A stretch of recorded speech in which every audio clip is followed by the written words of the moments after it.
Lagos State Police Command has recently arrested a released ex-convict and 2 suspected pickpockets for various offences across the state. Police spokesperson SP Abimbola Adebisi said the suspects were apprehended by operatives of the Rapid Response Squad in separate operations. The 25-year-old ex-convict was arrested at Oshodi Market just 5 days after leaving the Kirikiri Correctional Center. He was found with 80,000 naira and an Infinix Note 40 Pro phone linked to a burglary in Okbebi, where 200,000 naira was stolen from a sleeping trader. Police also recovered clothes and shoes purchased with the stolen money. In another operation, 2 suspects aged 21 and 27 were caught attempting to steal phones from commuters during rush hours in crowded areas. The stolen items were recovered and returned to their owners. All 3 suspects are in custody at the RRS headquarters and will be charged to court after investigations. Commissioner of Police Olundare Jimo praised the operatives for their vigilance and reaffirmed the command's commitment to proactive, intelligence-driven policing to ensure public safety. I want to gather your thoughts on this report, but there are so many angles. This report appeals to me to question about. But first, let's get your thoughts. What are your thoughts on this report in itself? Well, prison is supposed to be a place for reform. It's supposed to be a place where individuals go and they learn that, okay, crime does not pay, and when they step out, they should be productive members of society. But the fact that this person barely, how much time out of prison, has already gone back to committing the same crimes that landed them in prison, and shows that there is indeed a fundamental flaw in the system that needs to be checked.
Of the time, you would expect that when people, are sent to, we moved from calling it a prison to calling it a correctional center. Right. When people go through correctional centers, you expect that they will come out a lot more refined, a lot more reformed, because, of course, they have moved past understanding the intensity of their crimes and have moved to a point where they have grown and become, to become better citizens. But when reports like this break, what comes to mind? Do you think the prisons actually act as correctional centers as they've been changed to be, or is still the same word as what a prison is? I think the system is not exactly doing what it was supposed to, which is to reform. It goes to the correctional name, correctional facility or correctional center.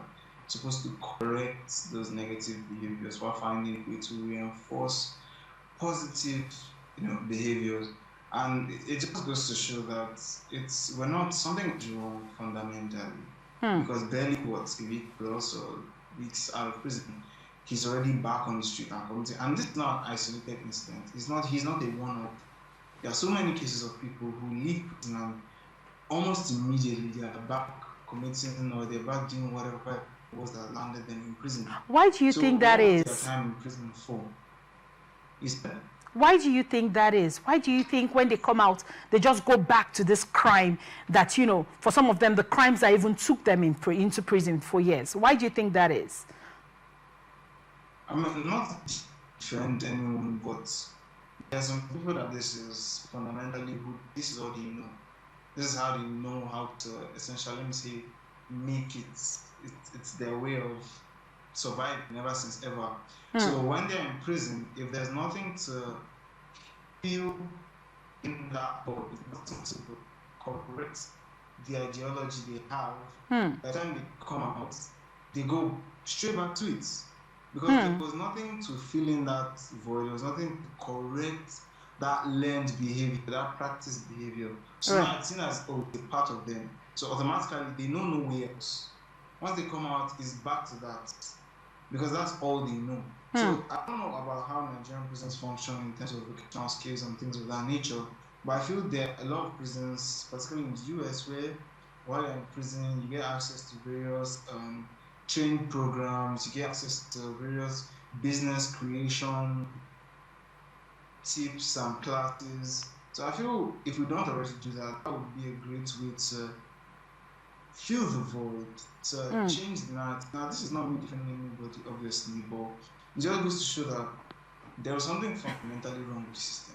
If the way we are doing it does not work, let's go back to calling it a prison. This is not job. This is not correctional facility behavior. This is not what a correctional facility should imbibe in people or should cause in people. That when immediately are released, you go right back into the same crimes that landed you in that position in the first place. So it means the prison is not doing its job of reform. It's not even doing its job of dissuading people from committing such acts. What strategies, and methodologies would you propose to fix the systemic, failure structure that you have just mentioned? What strategies do you think can be put in place? You did mention one of it, which you said, learning the skills in the prison, maybe, doing some form of training and equipping these prisoners, because, for some of them, they've been in prison for 10 years. And if you're a resident in the city, we are currently resident in, and you leave town for 10 years, say you move to a different country, when you come back, you would have realized that we have more flyovers than we had when you left town, right? Now, for these prisoners, haven't been in that area, haven't been in prison for that long, certain levels of development have come. AI wasn't there in the last 10 years. We have AI all over the place now. Big tech, as much as it is, wasn't there as it is now. You have several things. The road networks have changed. If you've been, 10 years ago, we didn't have as much banditry and kidnapping as we currently have, or at least kidnapping wasn't this bad. But if you look at holistically from what, the angle I'm trying to come in from, most of these people in prison haven't experienced what life is. And now you have to put that side by side with people that are graduating from the university and currently job hunting, people that are done with school for maybe 5 years, still looking for jobs, businesses that are closing up because of, especially the high cost of living and all of that. When these people come out of prison and haven't trained, what systemic structures do you think should be put in place? What methodologies, as it were, can you propose for them to move, from people that have been incarcerated to free living citizens? That's a really fair point, because things change.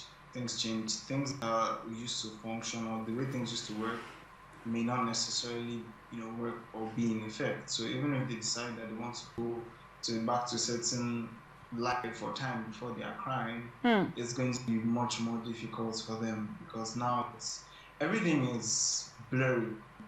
Right. Now, what I would say is this: if we have systems whereby we reintroduce bandits and terrorists and former Boko Haram members into society, why can't we do the same program for prisoners? Why can't we have a similar program for prisoners where we get them to reinforce, okay, this is what, because education is still, everything still boils down to education.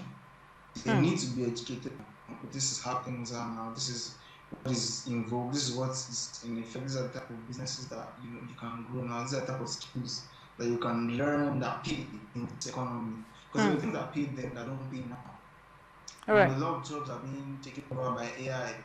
But the truth is, if you understand context and nuance and a lot of other things, AI can make your job.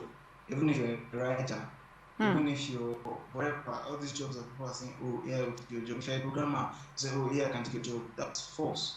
There's a lot of people that AI can put now for a lot of things is corrupt in some way. You still need to have that knowledge to go and fix it. So learning to teach these people how to work with the modern technologies is something that I find would be particularly helpful. Because like I've said, if you're going to integrate terrorists in society, why do you just open the gates of prison and keep out there? And some of them not talked 20 plus years. They come back out, they don't understand the world around them, they don't understand the laws around them anymore, they don't understand the steps around them anymore. So they go back to what they know, which was the crime.